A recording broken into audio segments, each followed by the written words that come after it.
Welcome to the Baseball Discourse with your host, Dan Lavallo.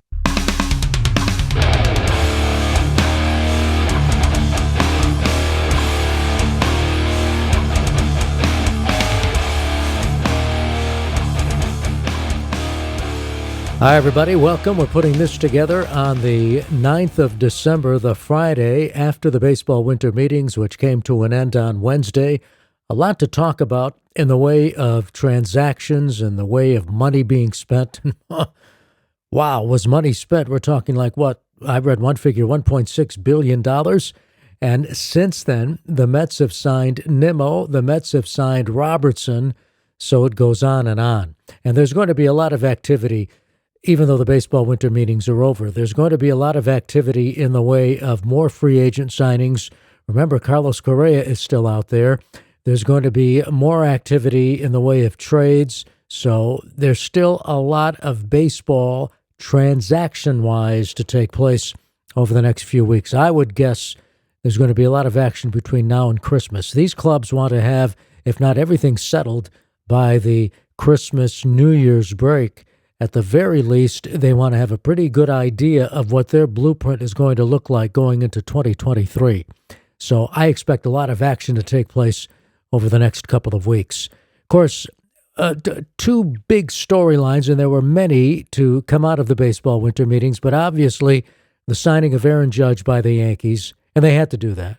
The Yankees had to sign Judge. I don't think there's any doubt about it. Did they overpay? Absolutely, they overpaid. And I wrote on my danlavallo.com blog that I would have much rather seen the Yankees say to the San Francisco Giants, or then later the San Diego Padres, here, that's it. We're done at $300 million, 8 years, that's it. We're not going to spend any more, and we can take that money, use those resources, and plow it into other areas. But that didn't happen, and there's a part of me that understands why it didn't happen when it comes to the Yankees. There's also a part of me that is not raking the Red Sox over the coals the way their fan base is and the way the Boston media is, and some national media, over them not signing Xander Bogaerts. Xander Bogaerts ends up getting an 11-year deal of close to $300 million from the San Diego Padres. I think Xander Bogaerts is a better-than-average player, arguably the best shortstop in baseball, arguably. You can make a strong case for somebody like a Correa, for example. You can make a strong case for a number of other shortstops out there. And, of course, Dansby Swanson is also available. He hasn't signed with anybody yet. You can make a strong case that although Bogaerts is very talented, he's a leader, and he brought a lot to the Red Sox, there's no way the Red Sox were going to offer him a 10-year or an 11-year deal. It just wasn't going to happen. Now, some would say, well, the Red Sox, they could have given him a 7-year deal. They could have given him an 8-year deal. Even that. You are talking about committing $27 million a year or $25 million a year, or depending on which offer was out there, to a player who, by the time he is in his mid to late 30s, is only halfway through his contract. And the same, I'll guarantee you this, the same Red Sox fans who are out there extremely upset, and I did send out a tweet that this would be a hugely unpopular move with the fan base, no big revelation there.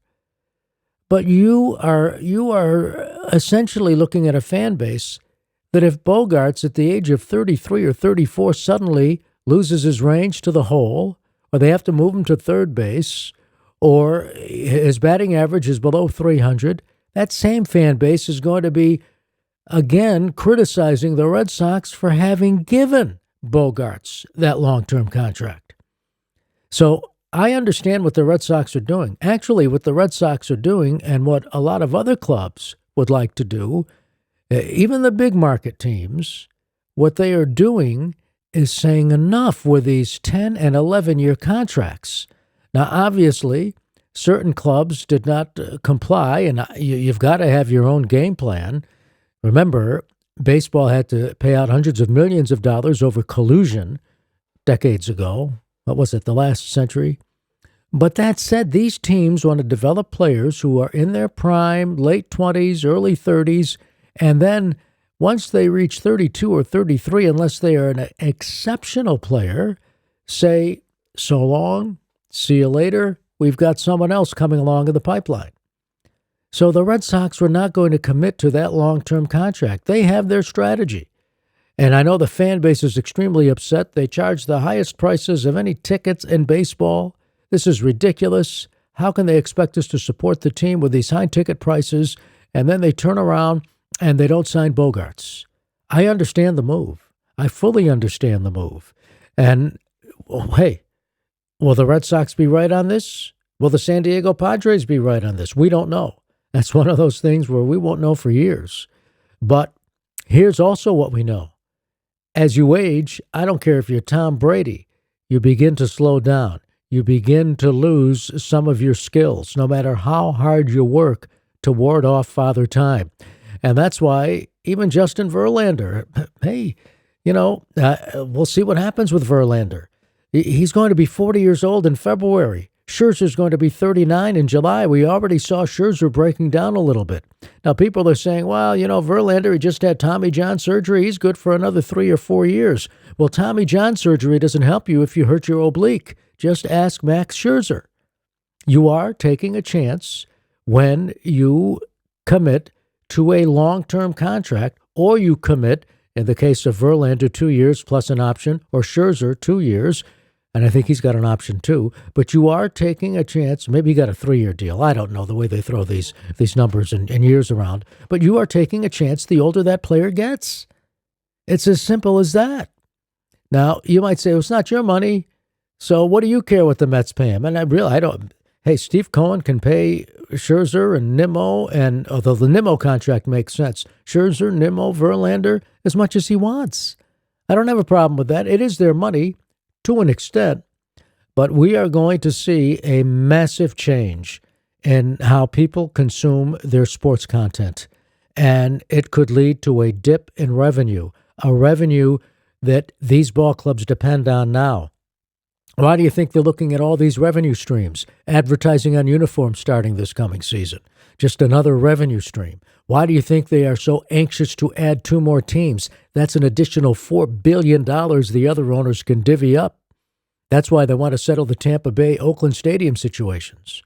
So I'm in a bit of a tangent here, but I understand what the Red Sox did with Bogaerts.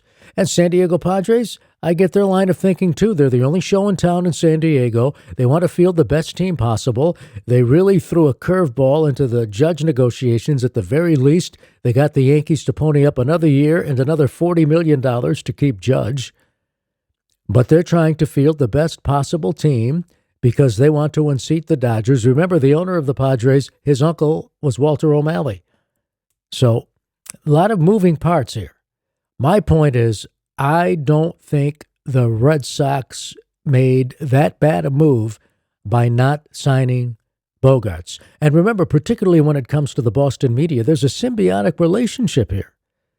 The Boston media obviously wants the Red Sox to win for numerous reasons, not the least of which is it helps them. It helps them to sell newspapers, whoever still buys newspapers, but it drives content to online resources. Clicks generate revenue because of more advertisers going to advertise on those websites and on those apps. So there's that symbiotic relationship. So they're going to really criticize the Red Sox in the case of not signing Bogaerts, just because that'll draw eyeballs to their content. And then they're obviously upset because they feel that Bogaerts would have meant the Red Sox would be in better position to contend, and that would drive more eyeballs to their content. But this will all be forgotten if the Red Sox turn things around this coming season.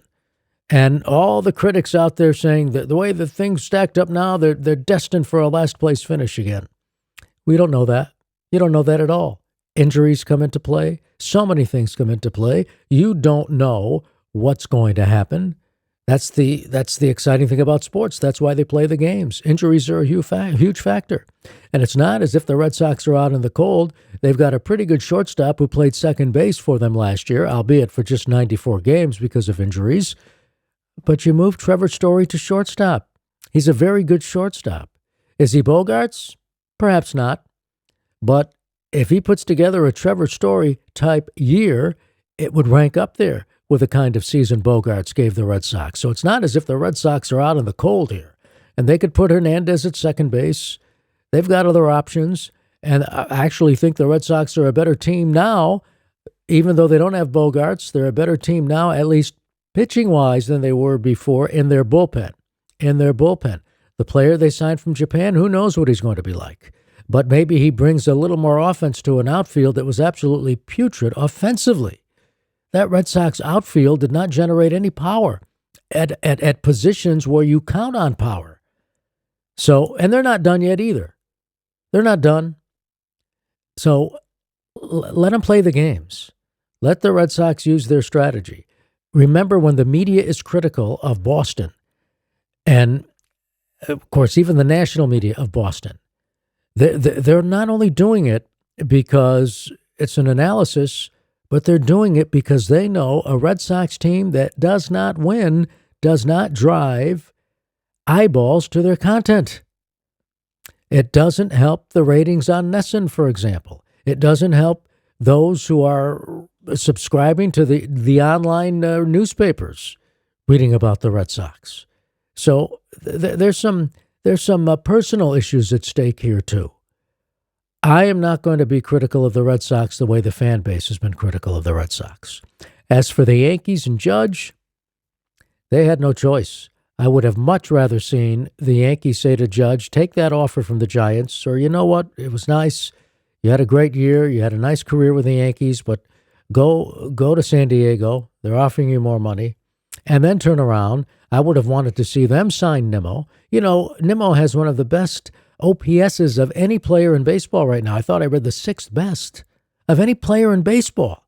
I would have much rather have seen the Yankees go out and get Nimmo. I would have much rather seen the Yankees gone out and signed a free agent pitcher. I wanted them to get Verlander, even though you are taking a chance. I would have much rather seen the Yankees make a trade for Reynolds, package their shortstop prospects, bring in a Reynolds. They might still do that, by the way. And they know they will rue the day when Judge gets to 37, 38, and he's sidelined by injuries all the time, and he still has another 5 years left on the contract or 4 years left on the contract. Do the math. But they had to do that. The Yankees had to keep Judge more than the Red Sox had to keep Bogaerts. That's how I look at it. And so I am not upset with what the Red Sox did at all.